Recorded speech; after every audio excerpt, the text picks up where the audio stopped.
Yo, welcome back again to my channel. It's me, your GR Mix Vlog. So guys, for today's vlog, i-unbox na natin yung ating in-order sa Shopee na crash guard for Borgman 125. So guys, ayan, nagpunta tayo dito sa mekaniko at hindi tayo marunong magkabit nito para mas alam niya ang diskarte. So yun nga, ina-unbox na niya guys. So sana ay walang problema sa ating in-order na crash guard para sa ating motor. Kasi para iwas gas-gas mga ka-GR Mix Vlog. So ayan, panoodin natin ang full video kung paano niya gagawa ng diskarte ang pag-install. So kung hindi ka pa nakaka-subscribe or nakaka-follow sa ating YouTube channel at sa ating Facebook page, pindutin mo na ang subscribe or pindutin mo na rin ang follow para lagi kang updated sa mga bagong video na aking i-upload.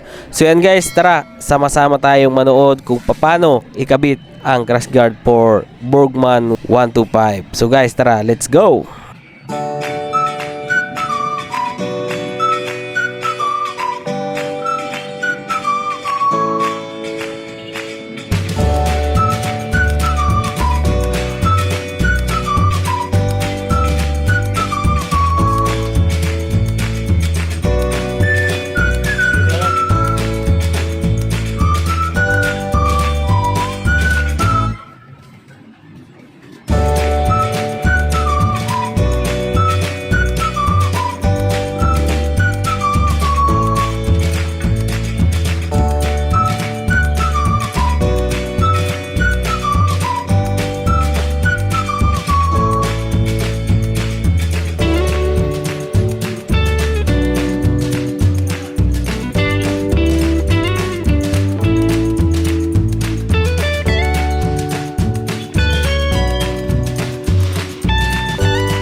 At ayan na nga guys, so nakita natin na kumpleto naman ang laman ng box. So lahat ng kailangan ay nasa loob. May mga libreng tornilyo na rin. Pero meron din mga tornilyo na tayo ay papalitan kasi mas mahaba ang kailangan. So kaya mas mainam na kayo ay pumunta talaga sa shop.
nakikita ninyo na naka-install na ang crash guard para sa Borgman. So ayan guys, napaka lupit. Thank you so much for watching at magkita tayo sa next video na aking i-upload.